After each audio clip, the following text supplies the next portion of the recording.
Lagi ngapain sih? Cilin. Itu loh kamera udah on. Halo teman-teman Yummy, selamat datang di Yummy Kitchen Studio. Nah, hari ini aku lagi makan es krim nih. Aku suka banget sama es krim. Jadi aku mau ngasih informasi ke kamu sama ke temen Yummy juga yang di rumah, info tentang es krim. Tunggu dulu. Kalau aku sih tim gelato nih ya. Aku bakal jelasin ke kalian nih betapa enaknya nih gelato. No. Menurutku memang paling the best es krim. Oke, itu kan menurut kamu ya. Mending gini aja deh, biar adil. Kamu jelasin es krim ke teman-teman Yummy, aku jelasin tentang gelato. Gimana? Oke, Let's go.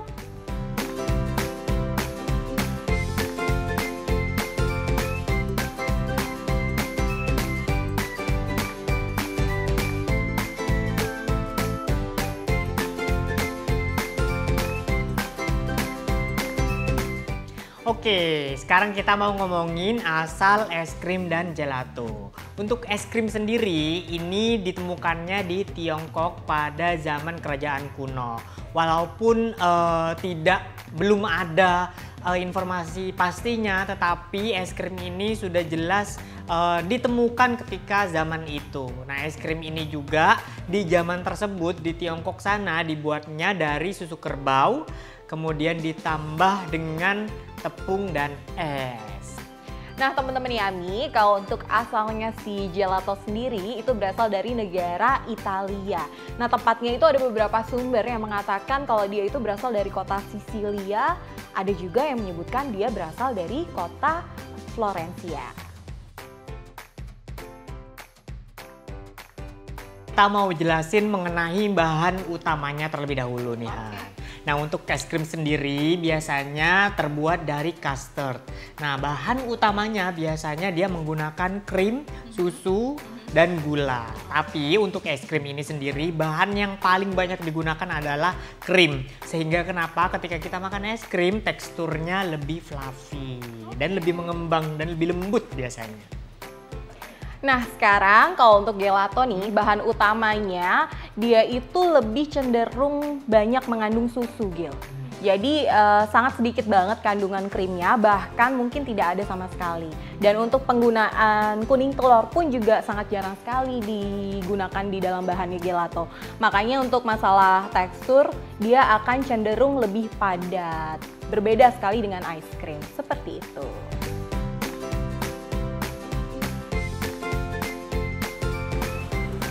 Nah, untuk selanjutnya kita akan membahas mengenai perbedaan tekstur antara es krim dan gelato.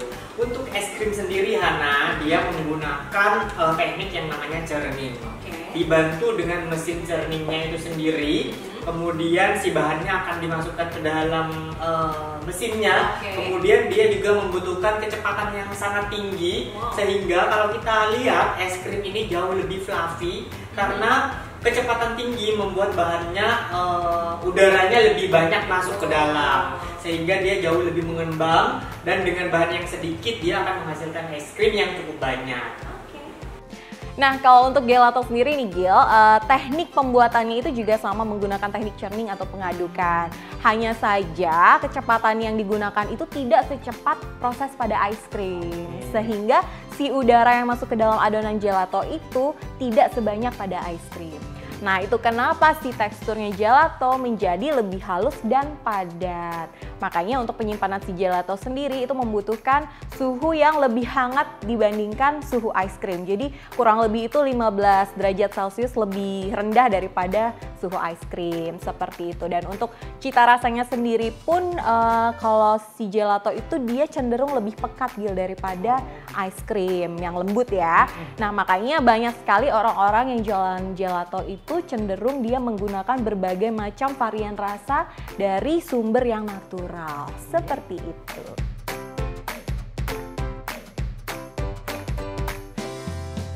Nah, untuk selanjutnya kita akan kasih tahu perbedaan antara kandungan gizi es krim sama gelato.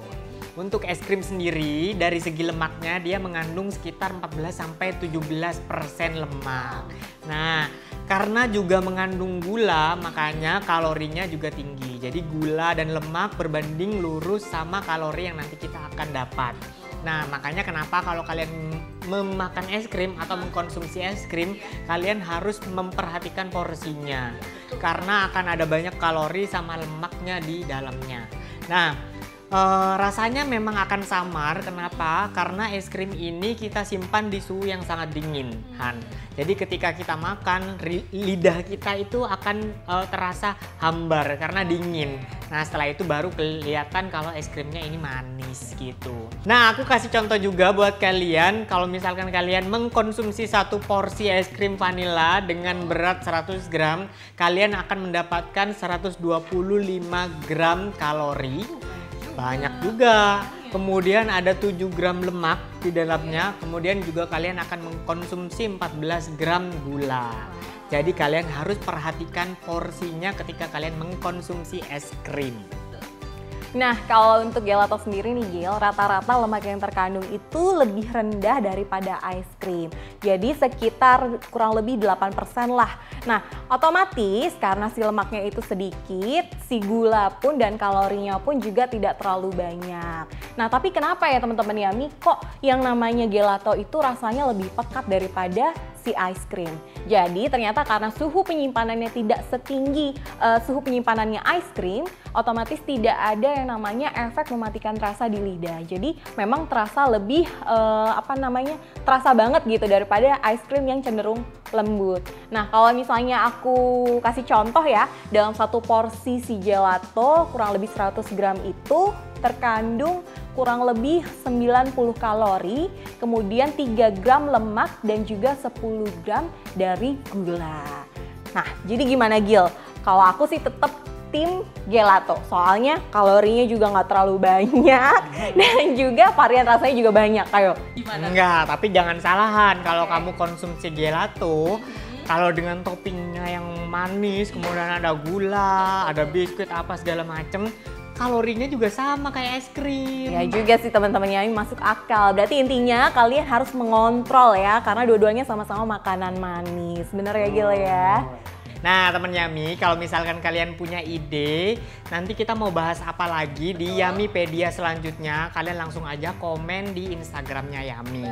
Kemudian aku juga mau ngingetin, jangan lupa follow IG Yummy, kemudian subscribe juga YouTube-nya Yummy. Dan yang terakhir, jangan lupa untuk download Yummy Apps di Play Store atau di App Store. Betul, dan teman-teman Yummy jangan lupa untuk terus Yummypedia selanjutnya.